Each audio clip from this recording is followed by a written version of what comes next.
Welcome to the Wheated Challenge. We've got 16 Wheated bourbons seeded 1 through 16. This is a blind face-off, head-to-head, 2 bourbons at a time. There's going to be upsets. There's going to be heavyweights. There's going to be underdogs and plenty of surprises as we've already had throughout this thing. Let's find out which bourbon will be crowned the ultimate Wheated champion. Tonight, it's another David versus Goliath. We've got number 3 seed Weller Full Proof against number 14 seed Penelope Wheated. This is a super rare bourbon, hard to find. If you're buying it secondary, she's $200 plus, very expensive versus a $40. Pretty much find it in any of the liquor stores you're going to go to. Is Weller Full Proof going to dominate, or is there another upset brewing? We already had our number 1 seed go down, and that was a complete upset. If you haven't seen that video yet, go find it. It's certainly worth a watch. It's very interesting. Let's find out who will win this round tonight. So a little bit about the bourbons that we've got for tonight. The Weller Full Proof, as I said, this is highly allocated. It's 114 proof, so it's a little bit higher proof. Buffalo Trace really, really secretive with their mash bills, so we don't know exactly what's in it, although all of the research I did is somewhere between 15 and 20% is wheat, 70% or so is corn, and then, again, it's just, they're very secretive with the mash bill of all the Weller products. But it has been the same mash bill for decades, for a very long time. It is a Buffalo Trace product, as I mentioned. It's 6 to 8 years old is what is online, again, although they don't declare an age statement for it, but it's a little older. It's $65 if you can find it MSRP, $240 or $200 plus and secondary.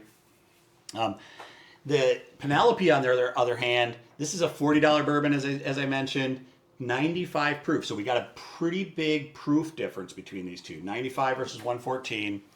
This is 74% corn, so a little higher in the corn, 16% wheat, 7% rye, and interestingly enough, they also have 3% malt in there. So they actually have 4 different grains in this one. And most of the time, you'll see that the wheated bourbons just replace the rye with wheat, that content. But in this case, they left some rye in, so it's going to have some spices to it.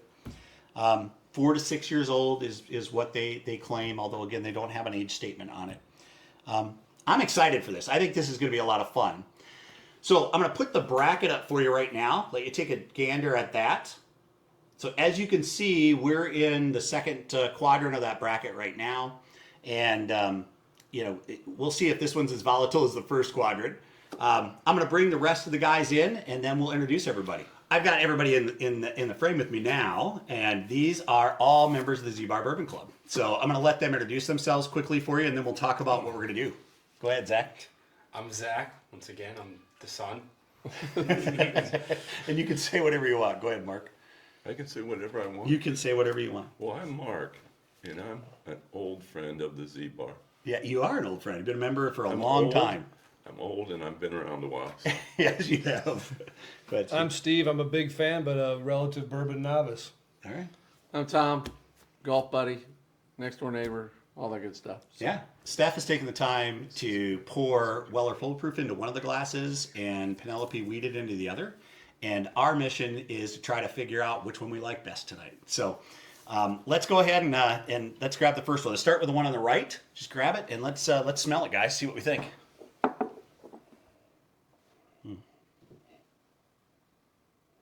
I'm getting a lot of ethanol on this one, which is super interesting. What do you guys think? What do you smell? I definitely smell the alcohol. Yeah, I smell the alcohol, and I'm not smelling a lot other, which is super interesting. I'm picking up some sweetness, but I can't pick out what exactly it is. I'm so glad you said you're picking up the alcohol more than anything. Yeah, I'm really, which is interesting because from both of these I've drank them before, and that's not what I remember. So I remember them both being like super sweet. So, all right, anybody else got anything that they're smelling?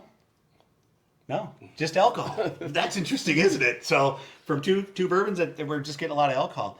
All right, well, let's taste it. See what we think, guys. Cheers. Cheers.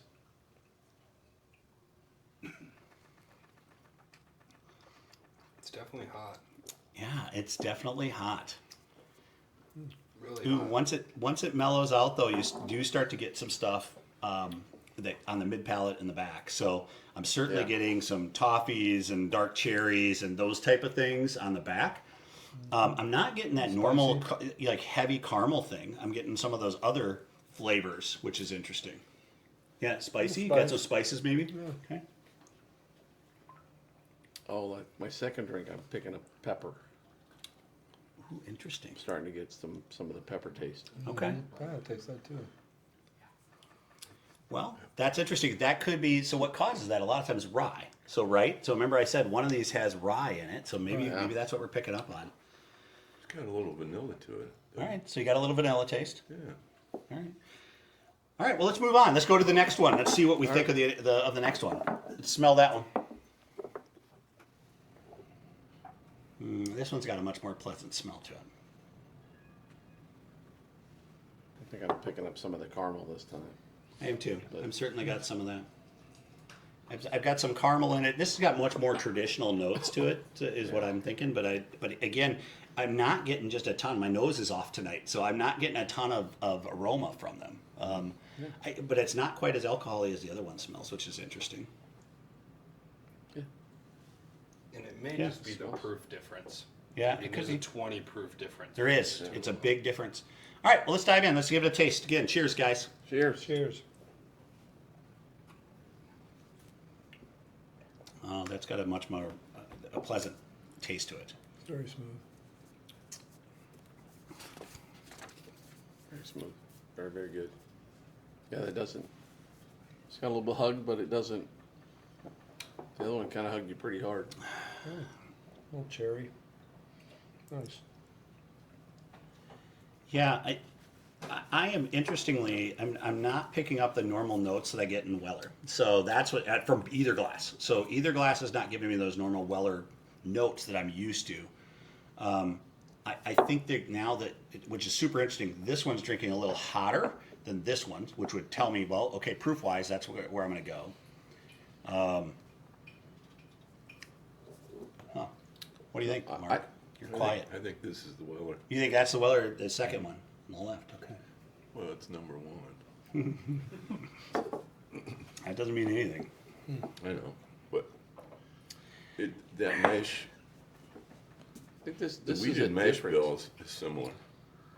So Steve, I think this is different. This has some heat to it, but this has, to me, the first one has more of a spicy heat to it. Yeah, I agree with you. Where this is, you can tell this has a high proof, in my opinion. But Yeah. I'd like the high heat versus this is more of a burn. You normally give me the rye, and the rye just has that kind of a flavor. Which one do you think has sharpness to it. the rye? The one on the right or the one on the left? I think both of them do. So you think you got rye in both of them? That sharpness, All but right, I let's If can you do go back to the first one after drinking the second one, it tastes a lot better. Oh, it does. It's not as. It's amazing. It's not as strong.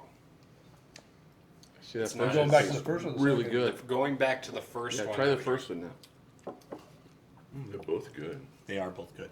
And again, guys, I think it that shocked all of us the first drink that we had. yeah, it could be. I will say that these are all excellent bourbons. So I will be shocked if during any of these Wheated challenges we get done and say, "Oh my gosh, that's a Hated that. terrible bourbon." Yeah. I mean, they're all really, really good and very smooth, approachable bourbons. So. All right, well, we're at the moment of truth, guys. This is a hard one, and you, again, would not think for number 3 versus number 14, this should be obvious. But this is an example of what I say all the time. Don't necessarily chase that allocated bottle. It's not necessarily better juice. It's just less available. These are really close. I mean, they're both good bourbons. So closer than I thought. But yeah, I don't think either answer is going to be wrong for you. I mean, it's not like, oh my gosh, which one's better? Oh, that's not the better. I mean, it's truly what you think. You want to go first, Tom? Yeah, so, I said I preferred this one to start with, and then when I went back and took the drink of the first one, the second time, I'm going with the first one. That next drink was really, really smooth. Okay. Really, So you're going really with the good one on for- the right. I'm going with the one on the right, which Okay. is number 2. Okay, good. What do you I'm going with number 1. It just seemed a little smoother, a little less sharp. I like it. Okay. Zach, I'm going to let you go. I'm going with number 2 for the same reason that Tom is just. So go with the After second you taste of go it back was, to was it, so it much was better. a lot smoother than, and you could actually taste what was. You get cut past Yeah. the alcohol-y smell and taste that Yeah. hit you the first time. It's very, very smooth the second time. What do you think, Mark? Which one? He's in deep thought. This is a hard decision for Mark. It is hard. It is. That's the hard thing about blinds, guys. This is so hard. It's You just, know, it is really I don't know difficult. how you put us through this. Yeah. Can we do another one then? Yeah. I think I'll go with 2 also. All right, so we've got a 2, a 1, a 2, and a 2. I was going to go 1, so 2's going to end up winning it, but it's a split decision, guy. This is a As close as you get. close decision. So we've got 3 2s and 2 1s. Which is which, Steph? She's giggling, so this is not good. Number 1 is Weller. and Oh number my 2 gosh. is Penelope. So they're switched. 3 would be Weller, 4 would be Penelope.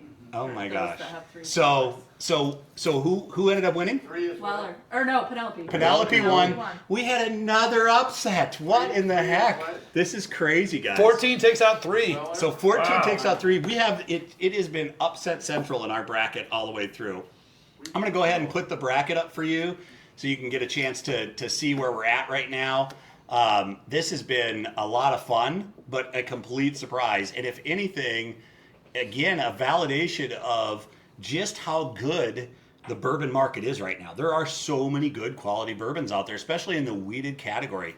Man, and it was not. These are close. They really shouldn't be for the price point and how hard people hunt this. They were close. So, what a fun time, guys. That was my Always a problem. fun time at ZBar. Yeah, That was awesome. really my problem because I thought this was Weller, and I thought, well, I'm just going to pick that because but then, Because it's Weller. yeah, but then when you go back to it, that's pretty smooth. Yeah. Yeah. It's a good. They're both good bourbons, guys. So there you go. Have a great week and cheers, guys.